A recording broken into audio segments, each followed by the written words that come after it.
তো hello guys, সকালবেলা ওঠার পরে ভাবলাম যে একটু ঘুরতে যাব, কিন্তু আমার তো কাপড় ময়লা ময়লা। দেখি যাই সুইমিং পুল থেকে গোসল করে আসি।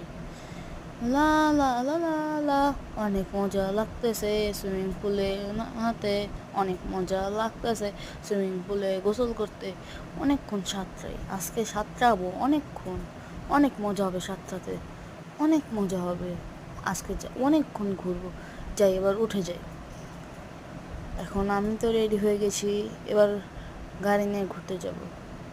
যাই, পরে পরে যাব, আগে একটু বাইরে দেখে আসি। গাড়ি নিয়ে একটু পরে বের হবো, আমার একটা ফ্রেন্ড আসবে, ওকে নিয়ে। আমার প্রিয় গাছ, তুমি কি করতেছো? আমিও অনেক ভালো, তোমার এসে পানি দিব আমি। হ্যাঁ, যাই, বাইরে যাই। ওরে বাবা রে, এতগুলো ডাইনোসর! ভাই তাড়াতাড়ি পালা, এই গাড়ি গাড়ি গাড়ি, তাড়াতাড়ি আমাদের নিয়ে যাও, তাড়াতাড়ি নিয়ে যাও।